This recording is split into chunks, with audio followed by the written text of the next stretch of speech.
standing here at the plot that received the raised bed treatment with phosphogypsum.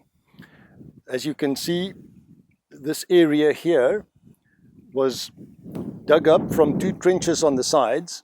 A trench over there, which the soil was placed on top, and another trench behind me. The top of the spade here indicates where the original soil level used to be. All of this material is effectively the E horizon from the two trenches that's been placed on top here. Of course, a mixture of the A and E horizon. And interesting for us, very large root development here in this raised bed. We see a huge root over here, another big one here, two fairly large ones over there. So most of the rooting took place in this raised bed environment. There is your A horizon again, the grey matrix. As we go down, we start to see the appearance of mottles, which indicates that we're now dealing with a fluctuating water table.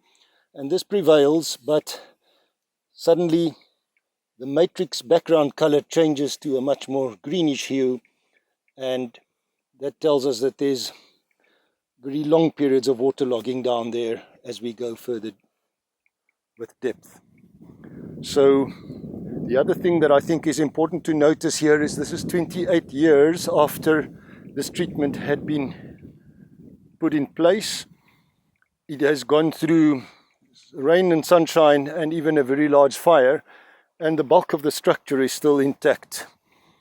So because it was laid out on the contour, there's not much erosion that took place in this treatment, and we've had super good soil colonization in this raised bed environment with fairly large diameter trees growing on top of that. So now is the time to look quantitatively at the kind of responses in tree growth that we got and compare the efficacy of each of these treatments. So this picture shows the raised bed treatment. Important for everyone to realize that the original soil surface would be over here where the top of the spade is situated. So everything above this is soil that has been taken from the two sides in two furrows and mounded on top here. The distance to the right is approximately 60 centimeters in the line and another 60 centimeters that way. So the entire width of this raised bed is approximately 120 centimeters, and it was approximately 30 centimeters high when it was created. If we look at the root colonization, the very large root over here, another very large root over there, and two over there, most of it is actually growing on top of the old A horizon in this raised bed environment.